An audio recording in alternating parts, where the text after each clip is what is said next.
بسم اللہ الرحمن الرحیم۔ السلام علیکم معزز ناظرین، آپ دیکھ رہے ہیں صدائے پاکستان ٹی وی۔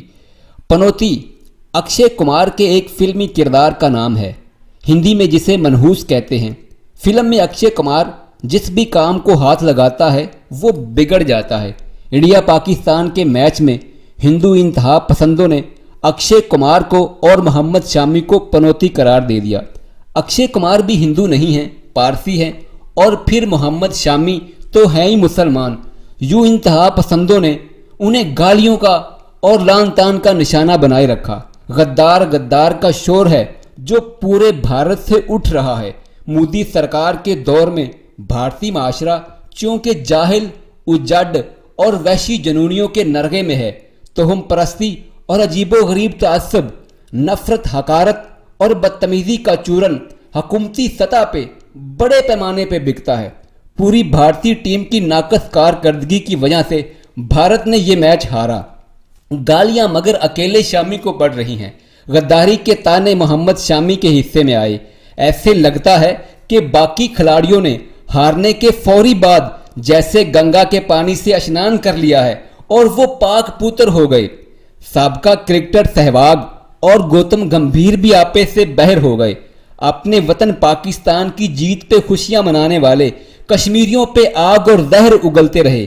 نہ تو سہواگ اور گمبھیر کو شرم آئی اور نہ ہی انڈیا کی باقی ٹیم کے کھلاڑیوں کو کہ وہ اپنے ساتھی محمد شامی کا دفاع کر سکے جب پورے بھارت سے اسے گالیاں پڑ رہی تھی۔ انڈیا کرکٹ بورڈ کا کردار بھی بڑا شرمناک تھا۔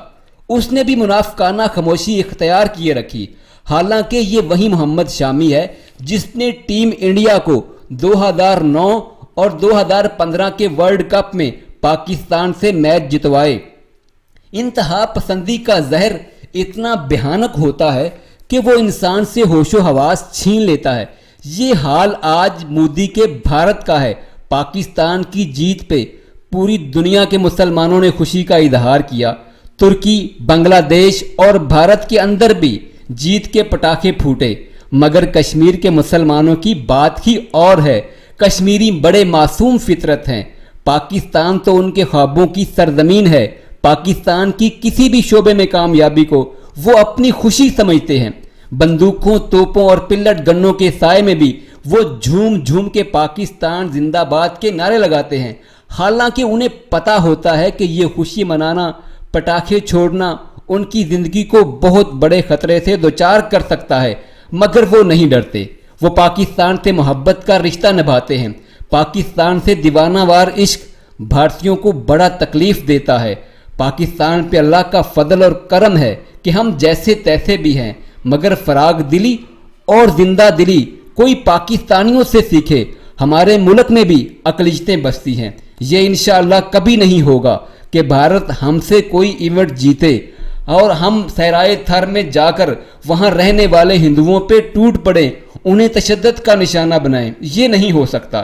یہاں بسنے والے ہندو ہمارے ہم وطن ہیں۔ اخلاقی طور پہ، اسلامی طور پہ اور قانونی طور پہ ہر لحاظ سے وہ ہمارے لیے قابل احترام ہے۔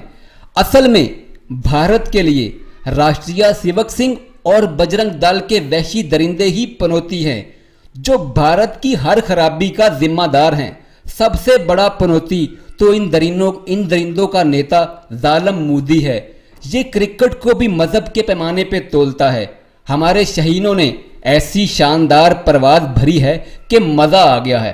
کرکٹ کے عالمی مبصر بھی داد دے رہے ہیں۔ انہوں نے ایسی دل جمی سے کرکٹ کھیلی کہ حق ادا کر دیا۔ بھارت تو ہمارا ازلی دشمن ہے ہی ہے، اس سے ہم دو ہاتھ کرتے ہی رہتے ہیں، مگر ہمارا دل دکھانے والے، سیکورٹی کا بہانہ بنا کر بھاگنے والے نیوزی لینڈ کے کھلاڑیوں کی بھی ایسی سیکورٹی کلیئر کی کہ وہ ساری زندگی یاد رکھیں گے۔ ہماری پوری ٹیم خصوصی طور پہ بابر اعظم داد کے مستحق ہیں جو کھیل کے میدانوں سے اپنے وطن کے لیے خوشیاں سمیٹ رہے ہیں۔ ہم ان کے لیے دعا گو ہیں کہ وہ ورلڈ کپ بھی جیتیں۔ ان کے باہمت جذبوں کو سلام۔ خوش رہو، خوشیاں بانٹو۔ اپنے قرب و جوار میں بسنے والے سبھی لوگوں کا خیال رکھو۔ پاکستانیت اور اپنے اسلامی تشخص سے جڑے رہو۔ السلام علیکم۔